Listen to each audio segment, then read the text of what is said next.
Hey guys, today I'm going to teach you how to make an awesome workout video like this one. It's time for our at-home workout for our glutes and hips. We begin in phase 1, our dynamic warm-up.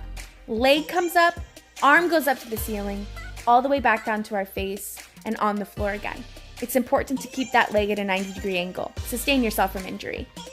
You're going to repeat this 5 times on both sides. This move is great for full range of motion and to really get that blood pumping. Now it's time for phase 2. We start with our lateral leg raise for 30 seconds. Make sure that toe is pointed towards the floor. Then you can move on to your forward hip circles for 20 seconds. It's important to keep that spine in neutral. Use your arm to sustain yourself and keep the other arm above your head. Then move on to your backward hip circles for 20 seconds. These moves are great for hip strength and spine strength. Now we're going to work that booty. You're going to make sure to do your glute bridges for 30 seconds. You're going to squeeze really tight when you come up. You want to really keep that core and those glutes engaged. Now it's time for your cool down. We're starting with knee hugs, 8 times on both sides. Again, spine in neutral. You don't want to bend down and cause yourself injury. Then your hip hugs for 8 times on both sides. You've done a great workout. I'm super proud of you. Well done. Alright, so this was a really fun video to shoot, and this was actually the first time I ever used the Zion Smooth 4. It's got tons of different options, you can customize it, it's got a follow focus built right into it, and it's fantastic at creating smooth shots. Like this shot that I filmed in the workout video, I could only do using the Smooth 4, so it was incredible. It keeps it perfectly smooth and stabilized, and it is definitely worth the price. Alright, so I'm going to teach you how to edit a video just like this one. So we're going to create a new project, 16 by 9, and we're going to bring in our footage that hopefully you shot with the Smooth 4, and we're just going to bring in all the files right now. So the first thing I do is I just scrub through and I find where I want my video to start. Once I'm at where I want my video to start, I'm going to click on the video clip, click on the scissors icon, and click on trim to left of playhead. Alright, so now I have a whole bunch of video clips, so I'm just going to fast forward, but all I'm doing is just trimming the video. So I'm choosing beginning points, ending points, I'm splitting the clips, just basic stuff for right now. Now the first effect that we're going to work on is the camera's going to cut, and it's going to zoom in to show a specific body part and its movement. So with the clip selected, I'm going to click on the scissors icon and click split at playhead. And I'm going to go to where I want it to jump back out and click split at playhead as well. Now with that little middle clip, we're going to zoom in. So we're going to click on the cropping feature and we're going to zoom in till it's exactly where we want it to be. And make sure the equal sign is selected so that you don't accidentally zoom in or out and it stays constant throughout your video. Next, we're going to change the speed. So click on your clip and go to the speed icon and we're going to lower it to about 0.5, so about 50%. Alright, so now we're going to add a transition. To do so, click on the transition box in between the clips. We're going to choose a classic transition and the crossfade. So now as you can see, our video crossfades, and now it's zoomed in. But we want a transition to come out of it, so we're going to click on the box again and apply another crossfade. The next effect I want to do is a freeze frame. So as you can see, the camera goes down and shows the 90 degrees in her leg. But what I want to do is freeze frame it and then add a graphic. So I'm going to go to the point I want it to freeze frame, click on trim, and split and insert freeze frame. So now it added the freeze frame into our timeline. So we're going to come back and do the graphic later. For now I'm going to jump to the beginning and we're going to add the opening titles. I went and I downloaded a black screen, or you can just take a black screenshot, whatever you like, and bring that in. Now we're going to add a layer and choose text. You can name it whatever you'd like. Ours is the at-home workout glutes and hips. So we're going to scale the text up. And as you can see, there's a whole bunch of options, whether you want the shadows on or off, glow, outline. At the top left, you can change the font. So we're going to click on League Gothic to change it to that font. And I'm going to scale it up just a little bit. And you can change the color to whatever you'd like. I'm going to go with a light blue. KineMaster has a lot of great options. We can even choose how we want our text to appear. So on the in animation, I'm going to choose letter by letter. You can even customize how long it takes to appear. So I'm actually going to make it a little bit longer and do 1.5 seconds. We can go back, and now our out animation, I just want it to fade out when it's done. Now we can add a transition between our intro screen and our first clip. So to do that, again, we're going to click on the box, and I'm going to do another crossfade. We can hit play to see how it looks. It looks good, but I want the text to fade out a little sooner.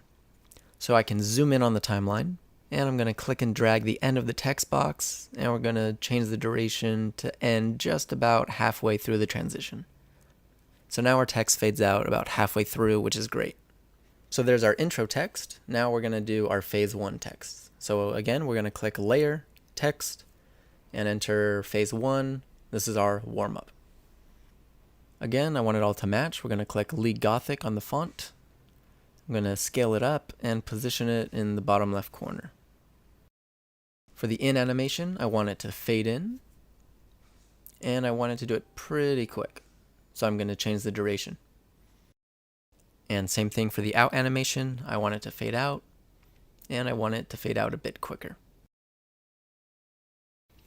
And I'm going to change the text so it only appears during the first video clip. Alright, next we're going to add a graphic to that freeze frame that we created earlier. I'm going to click on Layer, Handwriting, and I'm going to make sure it starts just at the beginning of the photo. You can change the arrow type, whether you want it to be a line or an arrow. I'm going to choose the line, and you can change the color to whatever you'd like. I'm going to go with yellow. So I'm going to draw the top part of it, and then I'm going to change the line to become an arrow, and I'm going to draw the arrow down. And just like everything else, you can customize the in animation. For this one, I want it to draw in order. And then for the out animation, I want it to fade out. And for this transition, I'm going to do something a little different. We'll go with the color tiles transition.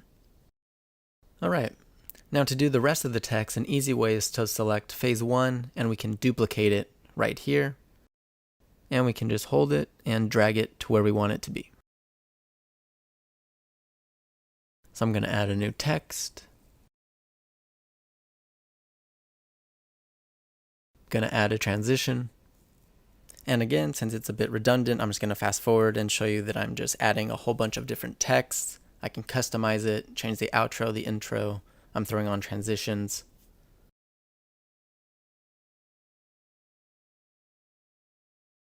Until we get to this part. This is the scene where we zoomed in earlier.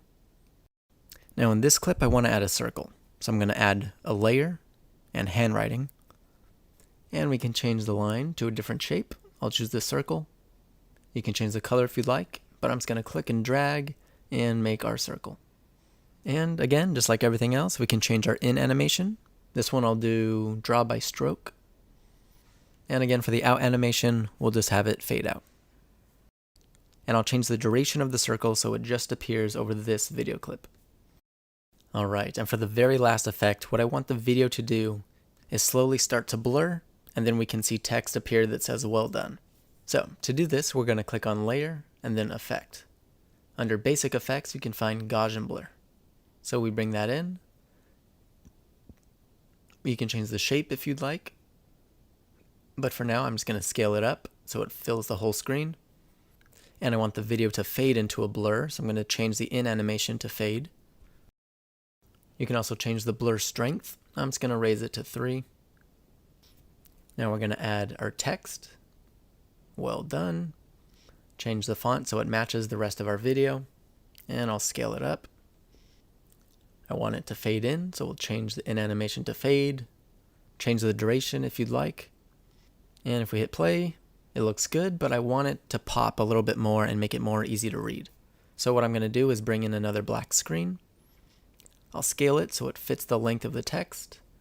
And I'm going to crop it so it's just a little bit bigger than our text.